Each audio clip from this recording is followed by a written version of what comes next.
Hello বন্ধুরা, আপনারা কেমন আছেন? আশা করি সকলেই আল্লাহ তাআলার শেষ নূরতে আছেন। প্রিয় ভাই বন্ধুরা, দেশ ও বিদেশ থেকে আমাদের চ্যানেলের ভিডিও দেখার জন্য ধন্যবাদ। আপনারা ভিডিওটির মাধ্যমে নিশ্চয়ই ঘাস দেখতে পাচ্ছেন। আপনারা হয়তোবা যারা এই ঘাসটি চেনেন না তারা বলতে পারেন যে এটা আবার কী ধরনের ঘাস। তো প্রিয় ভাই বোনেরা, এই ঘাসটিকে নেপিয়ার ঘাস বলা হয়। নেপিয়ার ঘাস জমিতে চাষ করা হয়, রোপণ করে নেওয়া হয়।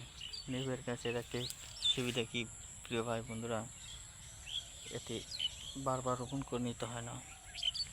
একবার রোপণ করে নিলে আপনারা অনেকবার খাওয়াতে পারবেন।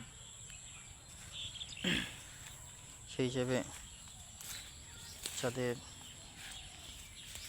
অনেকগুলো গরু লালন পালন করার অভ্যাস রয়েছে বা 2 থেকে 3-4টি গরু রয়েছে, তারাও এই ঘাসগুলো চাষাবাদ করে নিতে পারেন। এতে করে আপনারাও সুবিধা পাবেন। তো সহজেই গরু খাদ্য যোগান দিতে পারবেন। এই ঘাসগুলো গরুকে খাওয়ালে গরু পুষ্টি বৃদ্ধি পেতে পারে। নিয়মিত খড়ের সাথে মিশিয়ে খাওয়াতে পারেন। ধন্যবাদ আপনাদেরকে।